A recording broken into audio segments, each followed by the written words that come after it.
Good evening, Year 10.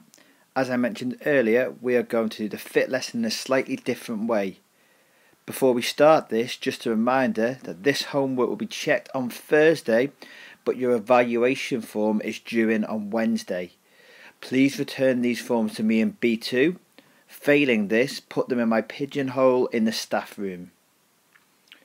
Now, there will be a research component to this task, as the vast majority of you missed out the confident comments required for AL3 within your poetry comparison question. Now, AL3 is worth 6 of the possible 30 marks that are available for this question. When writing your comparison of relationships on any theme that you may be given by AQA, you must comment on how context influences the ideas of the writer. When we're talking about context, we're talking about the context in which the text was written, the context within which the text is set, so that's the location, maybe what's going on in society, what's happening in culture, or that period of time. The literary context, such as the genre of the poem, and the context in which texts are engaged with by different audiences.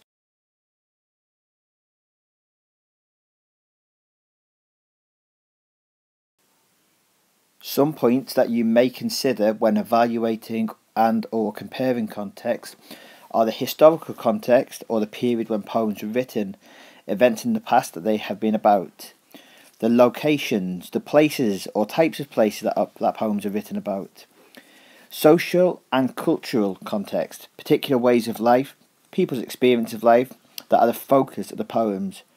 You can also look at literary context, the genres or particular forms that a poem may be written in, for example, a sonnet, or a literary movement a poem may relate to, for example, Romanticism.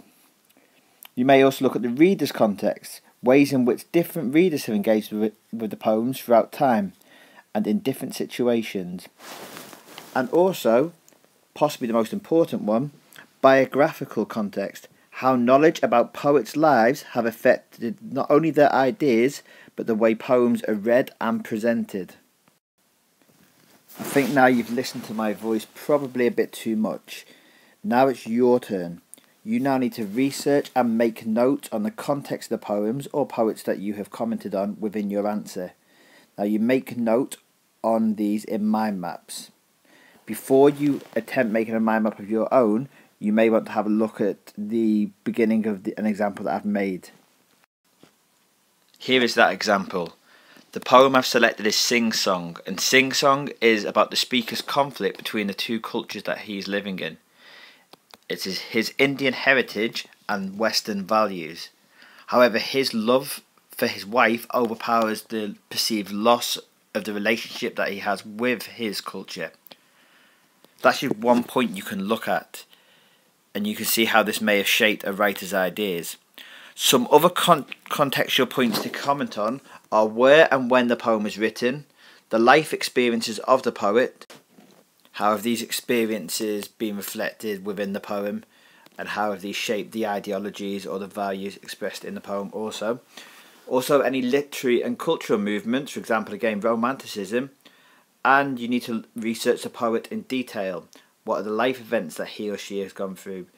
Because remember, anything that a poet may have experienced may be shaped or presented within the poem.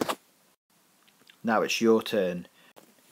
Research the poet and the poems that you have compared within your end of term assessment. Research how the poet's life experiences may have shaped their presentation of relationships within their poems. Please pause this clip now and begin your research. Once you have thoroughly researched both poets and poems, you may begin to play this clip again. Now it's time to do the feedback and improvement time task. Now some of you have left a page after the original assessment. If you have done that, you start the feedback and improvement time on the next page. If you have forgotten to do that, do it on the next clean page within your exercise book. Now the first thing you need to do is stick the F and IT sticker that you received in class on Monday at the top of your page. Now write out the 2 targets that you've been set and highlight these in different colours.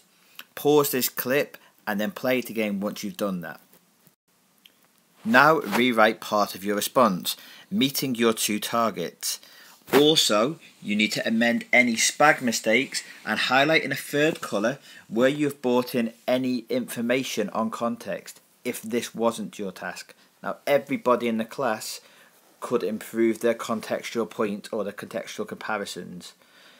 If context was one of your targets, you do not need a third colour, because obviously that will be one of the colours that you're already using for the fit task. Now you need to pause this clip and do that task as well.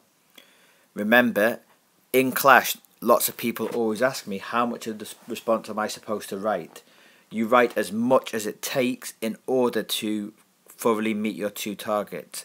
I'll be collecting your books in to see if you've done this, because I need to know what I need to teach you in future, and also if you can engage with the targets that I set.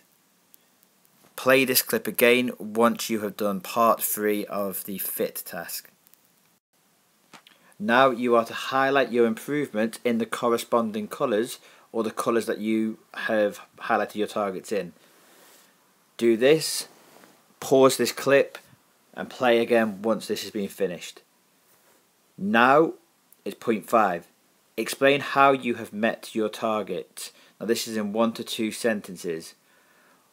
Also, go back to point 4 and any contextual information that you've brought in, can you also make sure you highlight that, because obviously that's what all of this homework is about. Once all of these 5 steps have been done, you have completed your homework, so well done. A quick reminder again, feedback forms need to be in on Wednesday. I'll be checking this homework on Thursday. I will see you in lesson on Thursday.